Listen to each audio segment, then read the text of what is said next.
quelqu'un paye. Parce que chaque pensée, chaque parole, chaque acte a un prix. La question est celle-ci, qui va payer? Un jour, je n'étais pas très habitué à d'autres cultures que la nôtre. Donc, vous savez, nous, les Congolais, on sait que si j'ai dit on va aller au resto, c'est-à-dire que c'est moi qui vais payer. Et j'étais étudiant en Afrique du Sud et puis avec les amis, on a décidé d'aller au resto. Ils ont dit qu'on allait au resto. Moi, je suis allé au resto. Or, là, tu dois payer toi-même quand même l'idée vient de...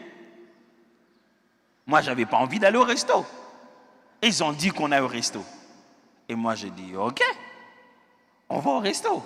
Je me dis, ils m'ont invité au resto. Mais je n'ai pas posé la question. Qui va payer? Et là, on commande. Je commande à ma faim. Je mange. J'ai fini. On amène la facture. On met au milieu. Chacun sort sa carte. Pauvre étudiant Kokumbo que j'étais, je me rends compte que chacun devait payer ce qu'on a mangé en parlant ensemble. Il n'y avait d'ensemble que la conversation. Mais quand tu levais la main et tu disais ajouter encore, c'était sur ton compte que tu ajoutais. Ça, c'était quelque chose de culturellement, moi je ne savais pas que ça se passait comme ça. Donc ce jour-là, je dû refaire ma routine sur comment rentrer à la maison parce que l'argent de transport devait être payé. Vous voyez, quand vous ne savez pas qui va payer, vous payerez très cher. Dans la vie, mes frères, il faudrait toujours qu'il y ait un responsable. Le responsable, c'est qui?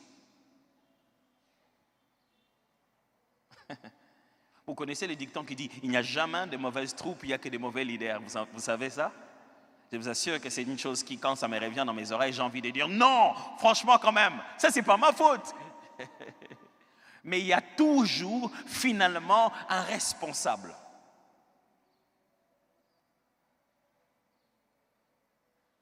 Pourquoi? Parce que je vous l'ai dit tout à l'heure, on ne se moque pas de Dieu. C'est qu'un homme aura semé, il le moissonnera. Lisons ce texte-là, c'est dans Galates chapitre 6, le verset 7. Et ne vous faites pas d'illusions sur ce point. Dieu ne se laisse pas traiter avec mépris. Il ne permet pas qu'on se moque de lui. On récolte toujours ce qu'on a semé. Je viens de lire la parole vivante. On ne se moque pas de Dieu. Pourquoi ça traite avec Dieu? C'est moi qui ai semé, c'est moi qui maçonne. Oui, Dieu se rassurera que la règle fonctionne. Mais je ne lui ai rien fait à lui, Dieu. Non, c'est à lui, tu n'as rien fait. Mais ce que tu as fait, tu dois savoir qu'il y a un cycle pour lequel Dieu a déjà décidé que ce qu'un homme aura fait, eh bien, il en récoltera les conséquences. Oh, s'il était possible qu'on fasse des choses sans jamais en vivre les conséquences, le monde ne serait pas comme ça. Oh, je vous assure, le monde ne serait pas comme ça. S'il était possible de faire des choses sans en vivre les conséquences, nos enfants tenteront d'être Superman chaque jour. Ils sauteraient du troisième étage comme ça là, et tombent et ils ne meurent pas. J'étais quelque part, un homme de Dieu me racontait l'histoire de sa fille de 3 ans. Elle était au 3e niveau de leur appartement et elle a vu ses camarades en bas. Elle a dit, ça va là-bas, oui, attendez-moi, j'arrive. Mais elle n'est pas rentrée pour descendre. Elle a sauté comme dans les films. Waouh! Et tous les voisins ont juste entendu boum, bip, boum. Et heureusement pour elle, elle est tombée sur l'antenne parabolique qu'il y avait là-dedans. Elle tombe, elle descend, elle est par terre. Tous les voisins sortent, se demandent qu'est-ce qu'il y a.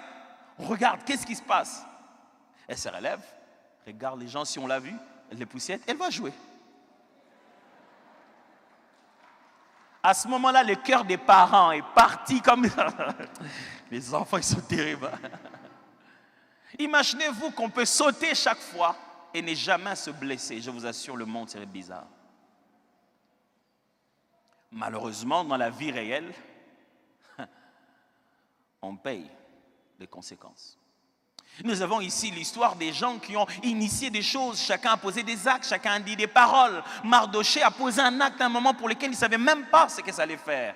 Et Esther, à un moment donné, ne savait même pas qu'est-ce que ça allait aboutir. Et Aman, ce qu'il faisait, il ne savait même pas ce que ça allait être. Chacun avait donné une petite idée de son avenir. Chacun se disait comment ça allait être. Mais au moment d'être payés, ils sont payés bizarrement. Aman n'est pas payé de ce qu'il pensait être son salaire.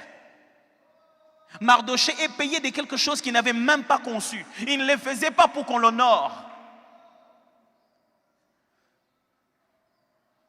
Esther est payée pour quelque chose pour lequel Dieu l'avait créé, stratégiquement pour la poser à cet endroit. J'ai une question à vous poser. Qui va payer? Parce que quand Aman a été tué, c'est lui et tous les siens. On a exterminé sa maison. Est-ce que les fils d'Aman, est-ce que quelqu'un de la famille d'Aman savait que leur papa ne se sentait pas bien parce que quelqu'un ne s'agenouillait pas? Papa, parce que toi tu te sens mal, moi je dois mourir? Non, mais franchement, ce qu'il a dit là, il a quand même insulté notre tribu. Il faut qu'on fasse quelque chose. Là, quelque chose là que tu vas faire, est-ce que moi je ne vais pas en souffrir?